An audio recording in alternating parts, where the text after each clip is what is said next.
Hi, this is Manjunath Amrutnavar and ನೀವು ನೋಡ್ತಾ ಇದ್ರ ನನ್ನ official YouTube channel Manjunath grammar guru. Dear friends, ಕಳೆದ ಒಂದಷ್ಟು ತರಗತಿಗಳಲ್ಲಿ ಛಂದಸ್ ಬಗ್ಗೆ ಡಿಸ್ಕಸ್ ಮಾಡ್ತಾ ಇದ್ದೀವಿ. ಅದರಲ್ಲಿ ಮುಖ್ಯವಾಗಿ ಗಣ ವಿನ್ಯಾಸದ ಬಗ್ಗೆ ಡಿಸ್ಕಸ್ ಮಾಡ್ತಾ ಇದ್ವಿ.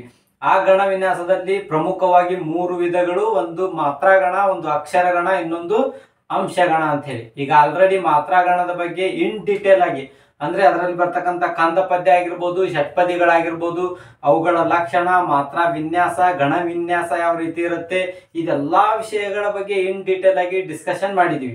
ಸೊ ಇವತ್ತಿನ ಕ್ಲಾಸ್ ಒಳಗ ಅಕ್ಷರಗಣದ ಬಗ್ಗೆ ಡಿಸ್ಕಸ್ ಮಾಡ್ತಾ ಹೋಗೋಣ. ಯಾಕೆ ಇಷ್ಟು ಇನ್ ಡೀಟೇಲ್ ಆಗಿ ಹೇಳತ್ತೇವೆ ಕ್ಲಾಸಸ್ ಅಂತ ಹೇಳಿದ್ರೆ, ಈ ಹಿಂದೆ ನಡೆದಿರ್ತಕ್ಕಂಥ ಕೆಇ ವತಿಯಿಂದ ನಡೆದಿರ್ತಕ್ಕಂತಹ ಕಡ್ಡಾಯ ಕನ್ನಡ ಆಗಿರ್ಬೋದು ಅಥವಾ ಕಮ್ಯುನಿಕೇಶನ್ ಪೇಪರ್ ಆಗಿರ್ಬೋದು, ಸೂಕ್ಷ್ಮವಾಗಿ ಗಮನಿಸಿದಾಗ ಇನ್ ಡೆಪ್ತ್ ಆಗಿ ಕ್ವಶನ್ಸ್ ಗಳನ್ನ ರೈಸ್ ಮಾಡ್ತಾ ಇದ್ದಾರೆ. ಅದಕ್ಕೋಸ್ಕರ ಯಾವುದನ್ನು ನೆಗ್ಲೆಕ್ಟ್ ಮಾಡೋ ಹಾಗಿಲ್ಲ.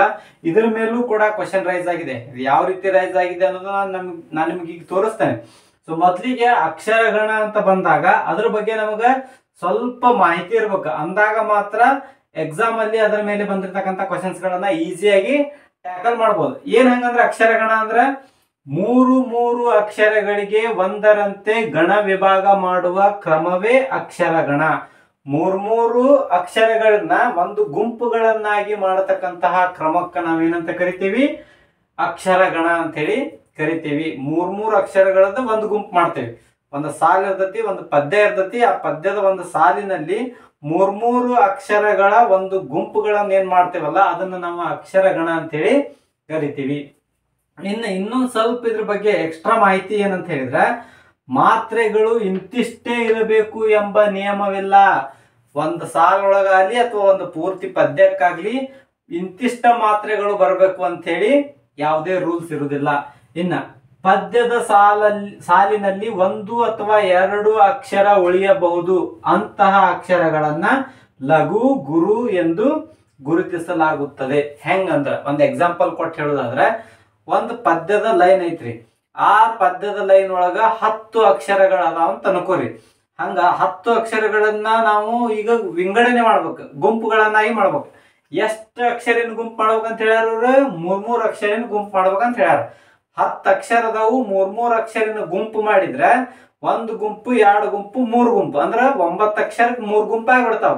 10ನೇ ಅಕ್ಷರ ಅಂದ್ರೆ ಲಾಸ್ಟ್ನಾಗ ಒಂದು ಅಕ್ಷರ ಉಳಿತೈತಲ್ಲ, ಹಂಗ 1 ಅಕ್ಷರ ಉಳಿಬಹುದು ಅಥವಾ 2 ಅಕ್ಷರ ಉಳಿಬಹುದು. ಹಂಗ ಉಳಿದಾಗ ಅದು ಅಕ್ಷರ ಲಘು ಆಗಿದ್ರ ಲಘು ಅಂತ ಹಾಕ್ರಿ, ಗುರು ಆಗಿದ್ರ ಗುರು ಅಂತ ಹಾಕ್ರಿ. ಇನ್ ಕೇಸ್ 2 ಅಕ್ಷರ ಉಳಿದಿದ್ವು ಅಂದ್ರ ಯಾವ ಅಕ್ಷರ ಲಘು ಆಕತಿ ಅದಕ್ಕೆ ಲಘು ಹಾಕ್ರಿ, ಯಾವ ಅಕ್ಷರ ಗುರು ಆಕತಿ ಅದಕ್ಕೆ ಗುರು ಹಾಕ್ರಿ. ಸೊ ಈ ರೀತಿ ಮೂರು ಅಕ್ಷರಗಳ ಗುಂಪುಗಳನ್ನ ಮಾಡಿ 1 ಅಥವಾ 2 ಅಕ್ಷರಗಳು ಉಳಿದಿದ್ರೆ ಅದಕ್ಕೆ ಲಘು ಬಂದ್ರೆ ಲಘು ಹಾಕ್ರಿ, ಗುರು ಬಂದ್ರೆ ಗುರು ಹಾಕ್ರಿ ಅಂತ ಹೇಳ್ತಾರೆ.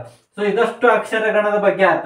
ಇನ್ನ ಈ ಅಕ್ಷರಗಣದೊಳಗ ಒಟ್ಟು 8 ವಿಧಗಳನ್ನ ನಾವು ಕಾಣ್ತೇವಿ. ಆ 8 ವಿಧಗಳನ್ನ ನಾನು ಒಂದು ಸೂತ್ರದ ಆಧಾರದ ಮೇಲೆ ಹೇಳೋದಾದ್ರೆ, ನೀವು ಆಲ್ರೆಡಿ ಹೈಸ್ಕೂಲ್ನಾಗ ಆಗ್ಲಿ ಅಥವಾ PUC ಒಳಗ ಕಲ್ತಿರ್ತೀರಿ. ಯಾವ್ದದು? ಯಮಾತ ರಾಜ ಭಾನ ಸಲಗಂ. ಈ ಸೂತ್ರವನ್ನ ಆಧಾರವಾಗಿಟ್ಟುಕೊಂಡು ನಾವು ಎಕ್ಸಾಮ್ ಒಳಗ ಇದ್ರ ಮೇಲೆ ಬಂದಿರತಕ್ಕಂಥ ಕ್ವಶನ್ಸ್ ಗಳನ್ನ ಈಸಿಯಾಗಿ ಟ್ಯಾಕಲ್ ಮಾಡ್ಬೋದು. ಏನ್ ಈ ಸೂತ್ರ ಏನ್ ಹೇಳ್ತತಿ, ಎದ್ರ ಬಗ್ಗೆ ತಿಳಿಸ್ಕೊಡ್ತತಿ ಅನ್ನೋದನ್ನ ನೋಡ್ಕೊಂತ ಹೋಗೋದಾದ್ರೆ, ನಾವು ಆಲ್ರೆಡಿ ನೋಡೇವಿ. ಮೂರು ಅಕ್ಷರಗಳಿಗೆ ಒಂದರಂತೆ ಗಣ ವಿಭಾಗ ಮಾಡಬೇಕು. ಇದನ್ನ ಮೂರು ಅಕ್ಷರಗಳಿಗೆ ಒಂದರಂತೆ ಗಣ ವಿಭಾಗ ಮಾಡ್ಕೊಂತ ಹೋದಾಗ ಈ ಅಕ್ಷರ ಗಣದಲ್ಲಿ ಇರ್ತಕ್ಕಂಥ 8 ವಿಧಗಳು ನಮಗೆ ಸಿಗ್ತಾವ. ನೋಡ್ರಿ, ಯಮಾತ ಅಂತ ಬರದ್ವಿ, ಮೊದ್ಲಿಗೆ ಲಘು ಬಂತು, ಆಮೇಲೆ 2 ಗುರು ಬಂದು, ಹಿಂಗ್ ಬರಾತಿತ್ತು ಅಂದ್ರ ಯಗಣ ಅಂತ ಹೇಳಿ ಕರಿಬೇಕು. ಇನ್ನ ನೆಕ್ಸ್ಟ್ ಈ ಅಕ್ಷರ ತಗೊಂಡ್ ಮಾಡೋದು, ಮಾತಾರ ಅಂತ ಬರದ್ವಿ, 3 ಗುರು ಬಂದು ಅಂದ್ರ ಅದನ್ನ ಏನಂತ ಕರಿಯತೇವಿ? ಮಗಣ ಅಂತ ಹೇಳಿ ಕರಿತೀವಿ. ಆಮೇಲೆ ತಾರಾಜ, 2 ಗುರು ಬಂದು 1 ಲಘು ಬಂದತಿ, ಹಂಗ ಬಂದಿತ್ತು ಅಂದ್ರೆ ಅದನ್ನ ಏನಂತ ಕರಿತೀವಿ? ತಗಣ. ರಾಜಭ, 1 ಗುರು ನಡಕ್ 1 ಲಘು ಮತ್ತೊಂದು ಗುರು ಬಂದಿತ್ತು ಅಂದ್ರ ರಗಣ ಅಂತ ಹೇಳಿ ಕರಿತೀವಿ. ಇನ್ನ 5ನೇದ್ ಯಾವ್ದು? ಜಬಾನ. ಇದಕ್ಕೆ ಹೆಂಗಿರ್ತತಿ? 2 ಲಘುಗಳ ಮಧ್ಯೆ 1 ಗುರು ಬಂದತಿ, ಅದಕ್ಕೋಸ್ಕರ ಅದನ್ನ ಜಗಣ ಅಂತ ಹೇಳಿ ಕರಿತೀವಿ.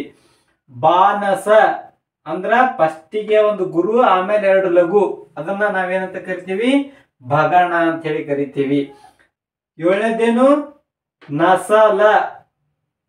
ಮೂರು ಏನದಾವು ಲಘು ಅದಾವ, ಅದನ್ನ ನಾವೇನಂತ ಕರಿತೀವಿ ನಗಣ ಅಂತ ಹೇಳಿ ಕರಿತೀವಿ. ಎಂಟನೇದ್ದು ಸಲಗಮ್ ಅನ್ನುವಂಥದ್ದು, ಎರಡು ಲಘು ಒಂದು ಗುರು ಬಂದಿತ್ತು ಅಂದ್ರ ಅದಕ್ಕ ನಾವು ಸಗಣ ಅಂತ ಹೇಳಿ ಕರಿತೀವಿ. ಅಂದ್ರ ಇದನ್ನ ನೆನಪಿಟ್ಕೊಂಡ್ ಬಿಟ್ರೆ ಇದ್ರ ಮೇಲೆ ಬೇಕಾದಂಗ ಕ್ವಶನ್ ಕೇಳಿದ್ರು ಈಸಿಯಾಗಿ ಆನ್ಸರ್ ಮಾಡಬಹುದು. ಯಮಾತ ರಾಜಭಾನ ಸಲಗಮ್. ಸರ್ ನಮಗೆ ಇದು ನೆನಪು ಉಳಿಯಂಗಲ್ಲ, ಇನ್ನೂ ಈಸಿ ಆದಂತ ಟ್ರಿಕ್ ಏನಾರ ಇದ್ರೆ ಹೇಳ್ರಿ, ಇದನ್ನ ನೆನಪಿಟ್ಕೊಳಕ 100% ಐತ್ರಿ. ಆ ಟ್ರಿಕ್ ಏನಂತ ಈಗ ನೋಡೋಣ. ಸರ್ ನಮ್ಗೆ ಯಮಾತ ರಾಜ ಬಾನ ಸಲಗಮ್ ಅನ್ನೋದನ್ನ ನೆನಪಿಟ್ಕೊಳಕ್ ಆಗುದಿಲ್ಲ, ಅದಕ್ಕಿಂತ ಈಸಿ ಆಗಿರ್ತಕ್ಕಂತ ಇನ್ನೊಂದು ಏನಾದ್ರು ಟ್ರಿಕ್ಸ್ ಐತೆ ಸರ್ ಅಂತ ಕೇಳಿದ್ರೆ ಖಂಡಿತ ಅದಕ್ಕೆ ಈಸಿ ಆದಂತ ಟ್ರಿಕ್ಸ್ ಐತಿ. ಅದನ್ನ ರಿವೀಲ್ ಮಾಡೋದಕ್ಕಿಂತ ಮುಂಚಿತವಾಗಿ ಯಾರೆಲ್ಲ ನನ್ನ ಚಾನಲ್ ಅನ್ನ ಹೊಸದಾಗಿ ನೋಡ್ತಾ ಇದ್ರಿ ದಯವಿಟ್ಟು ಸಬ್ಸ್ಕ್ರೈಬ್ ಮಾಡ್ಕೊಡ್ರಿ. ಆಮೇಲೆ ಬೆಲ್ ಬಟನ್ ಕ್ಲಿಕ್ ಮಾಡ್ರಿ, ಅಲ್ಲಿ ಆಲ್ ಅಂತ ಒಂದು ಆಪ್ಷನ್ ಬರ್ತೈತಿ, ಅದನ್ನ ಕ್ಲಿಕ್ ಮಾಡಿದ್ರೆ ನಾವು ಮಾಡುವಂತ ರೆಗ್ಯುಲರ್ ಕ್ಲಾಸಸ್ಗಳು ನಿಮ್ಗೆ ನೋಟಿಫೈ ಆಗ್ತಾ ಇರ್ತೈತಿ. ಇನ್ನಿಷ್ಟೆಲ್ಲ ಇನ್ ಡೀಟೇಲ್ ಆಗಿ ಮತ್ತೆ ಹೊಸ ಹೊಸ ಟ್ರಿಕ್ ಯೂಸ್ ಮಾಡಿ ಹೇಳಾಕತ್ತೇವೆ ಅಂದ್ರೆ ಅದಕ್ಕೊಂದು ಲೈಕ್ ಬೇಕಲ್ವಾ. ಸೊ ದಯವಿಟ್ಟು ಲೈಕ್ ಮಾಡ್ರಿ, ಆಮೇಲೆ ಎಲ್ಲಾ ಕಡೆ ಶೇರ್ ಮಾಡ್ರಿ, ಏನ್ ಅನಿಸ್ತಾ ಇದೆ ವಿಡಿಯೋ ಅಂತ ಹೇಳಿ ಕಮೆಂಟ್ ಮಾಡ್ರಿ. ಸೊ ಆ ಹೊಸ ಟ್ರಿಕ್ ಏನು ಅಥವಾ ಇನ್ನೊಂದು ಟ್ರಿಕ್ ಈಸಿ ಆದಂತ ಟ್ರಿಕ್ ಏನಂತ ಹೇಳಿದ್ರೆ ಮನದಲ್ಲಿ ಭಯಗೊಂಡು ಜರ ಬಂದು ಸತ್ತ ಅನ್ನುವಂಥದ್ದನ್ನ ನೆನಪಿಟ್ಕೊಂಡ್ರೆ ಸಾಕು. ಇದ್ರ ಮೇಲೆ ಬೇಕಾದಂಗ ಕ್ವಶನ್ ರೈಸ್ ಮಾಡಿದ್ರು ಇದ್ರ ಆಧಾರದಲ್ಲಿ ಈಸಿಯಾಗಿ ಆನ್ಸರ್ನ ಮಾಡ್ಬೋದು ನಾವು. ಹೆಂಗ್ ಸರ್ ಹೆಂಗ್ ಅಂತ ನೋಡ್ರಿ. ಸೊ ನೋಡ್ರಿ, ಗುರು ಲಘು ಮೂರಿರೆ ಮನಗಣ. ಗುರುನು 3 ಬಂದಿರ್ಬೇಕು, ಲಘುನು 3 ಬಂದಿರ್ಬೇಕು, ಅವಾಗ ಅದನ್ನ ಮನಗಣ ಅಂತ ಹೇಳಿ ಕನ್ಸಿಡರ್ ಮಾಡ್ತೇವೆ ನಾವು. ಹೆಂಗ್ ಬಿಡಿಸಿ ನೋಡುದು ಅಂತ ಹೇಳಿದ್ರೆ ನೋಡ್ರಿ, 1 2 3 3 ಗುರು ಬಂದಾವಿಲ್ಲ, ಅದನ್ನ ಮಗಣ ಅಂತ ಹೇಳಿ ಕರಿತೀವಿ. ಇನ್ನು 1 2 3 ಲಘು ಬಂದಾವಿಲ್ಲ, ಅದನ್ನ ನಗಣ ಅಂತ ಹೇಳಿ ಕರಿತೀವಿ. ಮಗಣ 3 ಗುರುಕ್ಕ ಮಗಣ, 3 ಲಘುಕ್ಕ ನಗಣ, ಅದನ್ನ ಸೇರ್ಸಿ ಹೇಳಿವಿ. ಗುರು ಲಘು ಮೂರಿರೆ ಮನಗಣ. ಮನದಲ್ಲಿ ಅನ್ನೋದ್ರಾಗ ಮನ ಅಷ್ಟ ಆಯ್ಕೆ ಮಾಡ್ಕೋಬೇಕು. ಇನ್ನು ಅದೇ ರೀತಿ ನೋಡ್ರಿ, ಎರಡನೇದ ಗುರು ಲಘು ಮೊದಲಲ್ಲಿ ಬರಲು ಭಯಗಣ. ಅಂದ್ರ ಗುರು ಮೊದಲು ಬಂದು ಆಮೇಲೆ 2 ಲಘು ಬಂದಿತ್ತು ಅಂದ್ರ ಬಗಣ ಅದ. ಲಘು ಮೊದಲು ಬಂದು ಆಮೇಲೆ 2 ಗುರು ಬಂದಿತ್ತಂದ್ರ ಯಗಣ ಅಂತ ಹೇಳಿ ಕರಿತೀವಿ. ಅಂತದ್ ಎಲ್ಲೈತಿ ಅನ್ನೋದು ನೋಡಕ್ರಿ. ಇಲ್ಲೈತಿ ನೋಡ್ರಿ, ಗುರು ಮೊದಲು ಬಂದತಿ ಆಮೇಲೆ 2 ಲಘು ಬಂದವು, ಅದನ್ನ ಭಗಣ ಅಂತ ಕರಿತೀವಿ. ಇನ್ನು ಅದೇ ರೀತಿ ಲಘು ಮೊದಲು ಬರ್ಬೇಕ, ಲಘು ಮೊದಲು ಬಂದು ಆಮೇಲೆ 2 ಗುರು ಬಂದಿದ್ವು ಅಂದ್ರ ಅದನ್ನ ಯಗಣ ಅಂತ ಹೇಳಿ ಕರಿತೀವಿ. ಭಗಣ ಮತ್ತು ಯಗಣವನ್ನ ಸೇರಿಸಿ ಭಯಗಣ, ಅದಕ್ಕ ನಾವು ಭಯಗೊಂಡು ಅನ್ನೋ ಶಬ್ದವನ್ನ ಮಾಡ್ಕೊಂಡೇವೆ. ಅದ್ರಾಗ ಭಯ ಅನ್ನೋದನ್ನ ಮಾತ್ರ ಆಯ್ಕೆ ಮಾಡ್ಕೋಬೇಕು. ಏನ ಥರ್ಡ್ ಒನ್, ಗುರು ಲಘು ನಡುವಿರೆ ಜರಗಣ. ಗುರು ನಡಕಿರ್ಬೇಕು, ಅಕ್ಕಪಕ್ಕದಲ್ಲಿ ಲಘು ಇರ್ಬೇಕು, ಆಮೇಲೆ ಲಘು ನಡಕಿರ್ಬೇಕು, ಅಕ್ಕಪಕ್ಕದಲ್ಲಿ ಗುರು ಇರ್ಬೇಕು. ಅಂತ ಟೈಮ್ನಾಗ ನಾವು ಅದನ್ನ ಜರಗಣ ಅಂತ ಹೇಳಿ ಕರಿತೇವೆ. ಸೊ ಮೊದ್ಲಿಗೆ ನೋಡೋದಾದ್ರ ಗುರು ನಡುವಿರೆ, ಮೊದಲು ನಡಕ್ ಗುರು ಇತ್ತು ಅಂದ್ರ ಎಲ್ಲೈತಿ, ಇಲ್ಲೈತಿ ನೋಡ್ರಿ. ಮೊದಲ ಗುರು ಅನ್ನೋದು ನಡಕಿತ್ತು, ಅಕ್ಕಪಕ್ಕದಲ್ಲಿ ಲಘು ಬಂದಿತ್ತು ಅಂದ್ರ ಅದನ್ನ ಜಗಣ ಅಂತ ಹೇಳಿ ಕರಿತೀವಿ. ಅದೇ ರೀತಿ ಲಘು ನಡಕ್ ಬಂದ ಅಕ್ಕಪಕ್ಕದಲ್ಲಿ ಗುರು ಬಂದಿದ್ವು ಅಂದ್ರ ಅದನ್ನ ರಗಣ ಅಂತ ಹೇಳಿ ಕರಿತೀವಿ. ಈ ಜಗಣ ಮತ್ತು ರಗಣನ ಸೇರಿಸ್ಕೊಂಡ ನಾವು ಜರಗಣ ಅಂತ ಹೇಳಿ ಮಾಡ್ಕೊಂಡಿವಿ. ಅದಕ್ಕೆ ಸೂತ್ರ ಹೊಂದಾಣಿಕೆ ಆಗ್ಲಿ ಅಂತ ಹೇಳಿ ಜರ ಬಂದು. ಇನ್ನು ನೆಕ್ಸ್ಟ್ ನೋಡ್ರಿ, ಗುರು ಲಘು ಕೊನೆಯಲ್ಲಿ ಬರಲು ಸತಗಣ ಅಂತ ಐತಿ. ಅಂದ್ರ ಗುರುನು ಕೊನೆಯಲ್ಲಿ ಬರ್ಬೇಕು, ಲಘುನು ಕೊನೆಯಲ್ಲಿ ಬರ್ಬೇಕು, ಅವಾಗ ಅದನ್ನ ಸತಗಣ ಅಂತ ಹೇಳಿ ಕರಿತೀವಿ. ನೆಕ್ಸ್ಟ್ ಆ ಸತಗಣಕ್ಕೆ ಇಲ್ಲೈತಿ ನೋಡ್ರಿ, ಇಲ್ಲೈತಿ ನೋಡ್ರಿ. ಗುರು ಏನೈತಿ ಕೊನೆಯಲ್ಲಿ ಬಂದೈತಿ, ಫಸ್ಟಿಗೆ 2 ಲಘು ಬಂದವು, ಕೊನೆಯಲ್ಲಿ ಗುರು ಬಂದೈತಿ, ಅದನ್ನ ಸಗಣ ಅಂತ ಕರಿತೀವಿ. ಇನ್ನ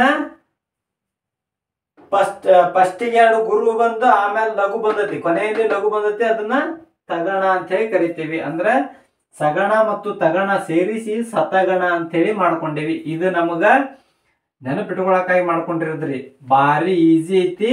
ಇದ್ರ ಮೇಲೆ last time KE question raise ಮಾಡ್ಯಾರ, ಈಗ ನಿಮ್ಗೆ ಡಿಸ್ಪ್ಲೇ ಆಗತೈತಿ ಕ್ವಶನ್. ಆ ಕ್ವಶನಿಗೆ ನೀವು ಆನ್ಸರ್ ಅನ್ನ ನೀವ ಮಾಡ್ರಿ, ಕಮೆಂಟ್ ಮಾಡ್ರಿ. ಮನದಲ್ಲಿ ಭಯಗೊಂಡು ಜರ ಬಂದು ಸತ್ತ. ಮನ ಅನ್ನೋದು ಮನಗಣ, ಭಯ ಅನ್ನೋದು ಭಯಗಣ, ಜರ ಅನ್ನೋದು ಜರಗಣ, ಸತ್ತ ಅನ್ನೋದು ಸತಗಣ. ಅಂದ್ರ ಮಗಣ, ನಗಣ, ಭಗಣ, ಯಗಣ, ಜಗಣ, ರಗಣ, ಸಗಣ, ತಗಣ. ಯಮಾತ ರಾಜ ಬಾನ ಸಲಗಮ್ ಅನ್ನೋದನ್ನ ನೆನಪಿಟ್ಕೊಳಕ್ ಆಗ್ಲಿಲ್ಲ ಅಂದ್ರೆ ಇದನ್ನ ನೆನಪಿಟ್ಕೊಂಡ್ರೆ ಈಸಿಯಾಗಿ ಯಾವ್ದು ಆನ್ಸರ್ ಅನ್ನೋದು ನಾವು ಕಂಡುಹಿಡಿಬಹುದು. ಸೊ ಇದಷ್ಟು ಅಕ್ಷರಗಣದ ಬಗ್ಗೆ ಆಯ್ತು. ಇನ್ನು ನೆಕ್ಸ್ಟ್ ಕ್ಲಾಸ್ ಒಳಗ ಮತ್ತೊಂದು ಹೊಸ ಟಾಪಿಕ್ ಒಂದಿಗೆ ಮೀಟ್ ಮಾಡೋಣ. ಅಲ್ಲಿವರೆಗೂ ಬಾಯ್, ಹ್ಯಾವ್ ಅ ನೈಸ್ ಡೇ.